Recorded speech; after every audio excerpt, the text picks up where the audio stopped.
Hello दोस्तों, जैसा कि आप सब जानते हैं कि फेज 5 आपका नेट यूजीसी नेट का आपका फेज 5 आपका स्टार्ट हो चुका है। 4 फेज ऑलरेडी कवर हो चुके हैं, जिसमें आपके लगभग लगभग सभी एग्जाम हो चुके हैं। सिर्फ 9 सब्जेक्ट के आपके एग्जाम बचे हुए थे, जो आपके फेज 5 में होने। तो देखो, फेज 5 का हुआ फर्स्ट डे स्मूथली हो चुका है, जो कब हुआ था 13 तारीख को हुआ है। अब इसके शिफ्ट 1 और शिफ्ट 2 में किस तरीके के क्वेश्चन पूछे गए, क्या लेवल रहा है, वो हम यहाँ पे डिस्कस करने वाले हैं। अब देखो, इसमें हुआ क्या है ना कि आपका एक तो आपका लेंथी कह सकते हैं कि जैसे डीआई हम जैसा प्रेडिक्ट कर रहे थे कि आगे आने वाली शिफ्ट में क्या हो सकता है, थोड़ा लेंथी हो सकता है। दूसरा, यहाँ पे स्क्रॉलिंग की बहुत दिक्कत आई है। अगर स्क्रॉलिंग की बात करें तो आपको लेफ्ट राइट इस तरीके से जाना पड़ रहा था, तो स्क्रॉलिंग की यहाँ पे दिक्कत देखने को मिली है। ये आने वाले शिफ्ट में भी देखने को मिल सकती है कि लेफ्ट राइट ऊपर नीचे आपको जाना पड़ रहा था। आइए हम डिस्कस करते हैं कि किस टाइप के क्वेश्चंस कुछ नए लेवल के पूछे गए हैं या सेम ही आपका रिपीट हुआ है। तो देखो, इससे पहले हम आगे बढ़े, आप इसको शेयर कीजिए सेशन को, ताकि बाकी ज्यादा से ज्यादा लोग जान सके जिनका कल एग्जाम है या जून वाले एग्जाम के लिए प्रिपेयर कर रहे हैं, उनको पता होना चाहिए कि क्या क्या टॉपिक्स यहाँ पे आ रहे हैं। बाकी शेयर कीजिए, सब्सक्राइब कीजिए चैनल को और बने रहिए हमारे साथ।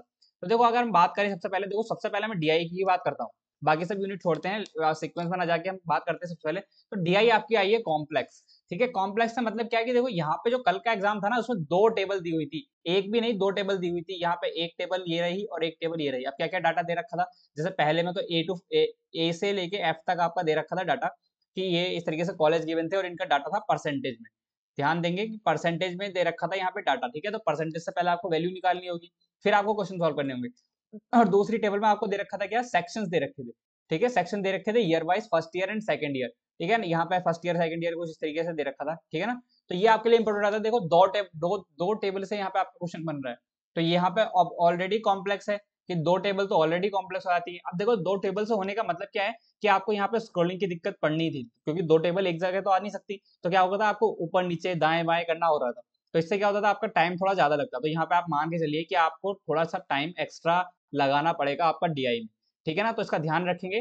बाकी क्वेश्चन करने में ज्यादा प्रॉब्लम नहीं हो रही थी, क्वेश्चन में आराम से आप कर सकते थे। बट वो ये कि आपको समझना पड़ेगा। अगर आप एक बार समझ जाते हो टेबल्स को कि किस तरीके से डाटा गिवन है, तो उस तरीके उसके बाद क्वेश्चन करने में कोई प्रॉब्लम नहीं आती। कंपेरेटिवली अगर आरसी की बात करें, तो आपका आरसी इजी लेवल का था। जिम्बाब्वे कोरिया को लेके कुछ दे रखा था आपका आरसी, और इनडायरेक्ट क्वेश्चन थे।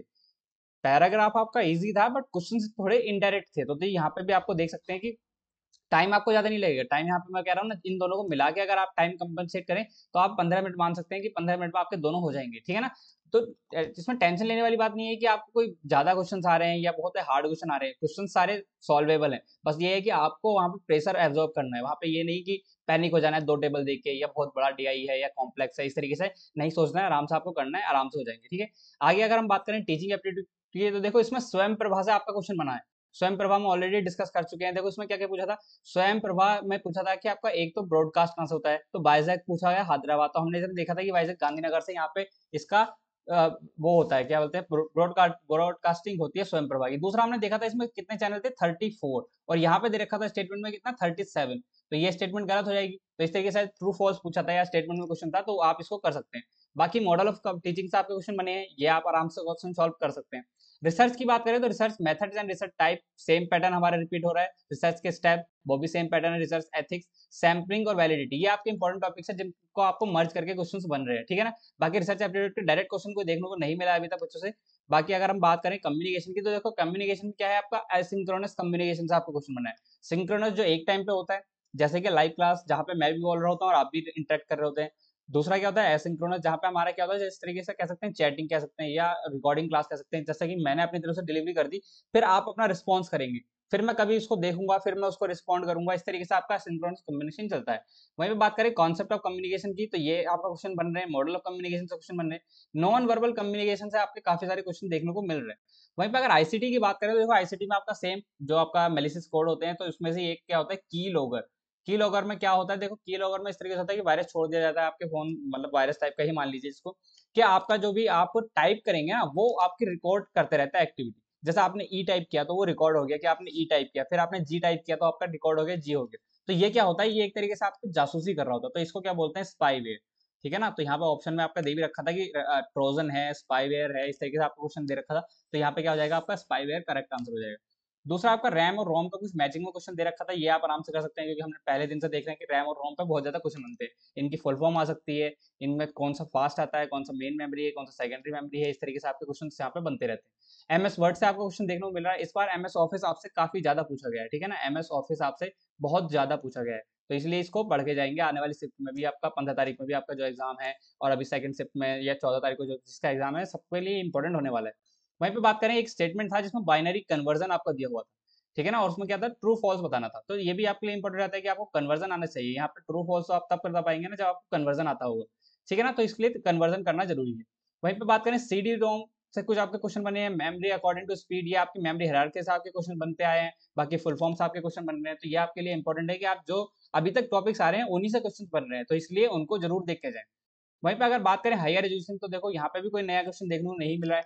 यहाँ पे क्या है, आपका एनईपी 2020 से क्वेश्चन बना है, जहाँ पे आपका ग्रॉस एनरोलमेंट रेशियो बार बार पूछा जा रहा है। एंशिएंट यूनिवर्सिटी से आपका क्या क्वेश्चन बना था, आपका पाणिनि जो थे आपके, वो कहाँ से ग्रेजुएट हुए थे, तो इसका क्या आंसर होता है, इसका है तक्षशिला। यहाँ पे आपको दिया हुआ था तक्षशिला नालंदा, ये यूनिवर्सिटी दे रखी थी कि इसमें आपका कि कहाँ से वो ग्रेजुएट हुए हैं, तो इसका आंसर क्या होने वाला है, तक्षशिला। बाकी इसके बारे में पूरा पढ़ के जाना है कि इन्होंने कौन कौन सी बुक्स लिखी हैं और कौन कौन यहाँ से ग्रेजुएटेड हुए हैं जो काफी नाम वाले बने हैं, ठीक है ना, तो ये आपको पढ़ के जाना है, इंपॉर्टेंट है। बाकी बात करें यूजीसी केयर से पूछा गया था टोटल यूनिवर्सिटी कितनी है, तो देखो इसमें 4 यूनिवर्सिटी आ जाती हैं, बाकी 30 शायद इसके वो आपके जो केयर टेकर होते हैं ना, वो यहाँ पे हो जाते हैं। तो ये आपको इंपॉर्टेंट है, ये आप पढ़ के जाइए। एनबीए मैंने कल ही पूछा था आपसे कि एनबीए और नैक दोनों को बताइए कौन किसको होता है, तो यहाँ पे देखो एनबीए से स्टेटमेंट वाला क्वेश्चन बना है, नेशनल बोर्ड ऑफ एक्रेडिटेशन। बाकी नैक मेटा एक्रेडिटिंग बॉडी से आपका यहाँ पे क्वेश्चन देखने को मिला है। वहीं बात करें एनवायरमेंट की, तो देखो बीओडी से पूछा था कि बीओडी, ठीक है ना, इससे आपका क्वेश्चन बना है, और ये ऑलरेडी टॉपिक आ चुका है कि कौन सा पॉल्यूशन यहाँ पे होता है। फिर पॉल्यूटेंट से आपके क्वेश्चन बने हैं, रिसेंट इनिशिएटिव, ओजोन और पॉल्यूशन। पॉल्यूशन में वाटर, एयर, थर्मल, नॉइस और आपका सॉइल पॉल्यूशन, ये सभी आपके पूछे जा चुके हैं, तो इसमें इंपॉर्टेंट है आपका पॉल्यूशन, ठीक है ना, इसको पढ़ना है। साथ में यहाँ पे एक इंपॉर्टेंट टॉपिक है आपका क्या, प्रोटोकॉल्स। ये आपको पढ़ के जाने ही आपको याद होनी चाहिए, ताकि आपसे कोई भी क्वेश्चन ज्यादा डायरेक्ट पूछे तो आपको आ जाए। इसके साथ एक और होता है आपका एसडीजी एंड एमजी, ये आपको पता होना चाहिए कि ये आपके बार बार रिपीट हो रहे हैं क्वेश्चन, ठीक है।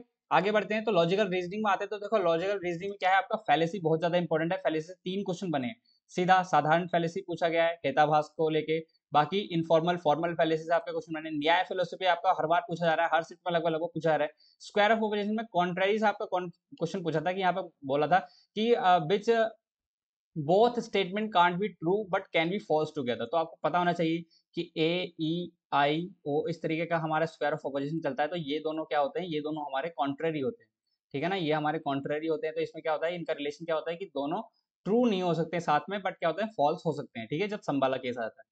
फिर एक पूछा था इमीडिएट इन्फ्रेंस से पूछा था कि इसका लॉजिकल इक्विवेलेंट क्या होगा, तो इसका आपको पता होना चाहिए कि किस तरीके से लॉजिकल इक्विवेलेंट निकालते हैं। मैथ्स की बात करें तो मैथ्स देखो काफी इजी आई है, हमेशा से इजी आ रही है, पूरे आपके यूजीसी नेट में सबसे इजी जो आपकी यूनिट रही है वो आपकी रही है मैथ्स। यहाँ पे आपका डायरेक्शन से क्वेश्चन देखने को मिला है, ब्लड रिलेशन से देखने को मिला है, नंबर सीरीज बहुत सिंपल थी, 2 4 7 12 21 38, यहाँ पे आपको नेक्स्ट टर्म आपको निकाली थी, तो आराम से इसमें निकल जाएगा, ठीक है।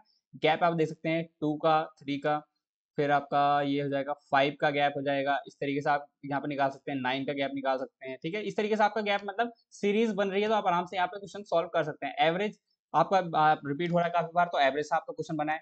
Time and work and profit and loss, इनके क्वेश्चन आपको देखने को मिले हैं। बाकी आपके जो कॉमन टॉपिक्स हैं जैसे सिंपल इंटरेस्ट और कंपाउंड इंटरेस्ट, इन आपके क्वेश्चन देखने को मिल रहे हैं। कोई भी हार्ड क्वेश्चन नहीं आ पा रहा है, यहाँ पे आपका इजी चल रहा है, अभी तक लेवल जो मैथ्स का चल रहा है वो इजी चल रहा है, ठीक है। तो ये आपका एनालिसिस रहा है, जो आपका क्या था, फेज 5 का फर्स्ट डे का आपका एनालिसिस रहा है। बाकी आने वाले 2 दिनों में भी ज्यादा हार्ड क्वेश्चन देखने को नहीं मिलेंगे, बट थोड़ा सा डीप देखने को मिल सकते हैं। साथ ही जो स्क्रॉलिंग की प्रॉब्लम है उसको ध्यान रखेंगे, और यहाँ पे डीआई से आपको डरना नहीं है। डीआई और आरसी आपके जो आ रहे हैं थोड़े से कॉम्प्लेक्स से आ रहे हैं, बट कॉम्प्लेक्स का मतलब ये नहीं है कि वो क्वेश्चन सॉल्व नहीं हो सकते, सॉल्व हो सकते हैं, उनको टाइम देना पड़ेगा, ठीक है। बाकी आप बने रहिए हमारे साथ चैनल पे, हम बताते रहेंगे आपको आपकी तैयारी। जून के लिए भी हम साथ साथ बने रहेंगे, जून के लिए भी हम प्रिपेयर करेंगे।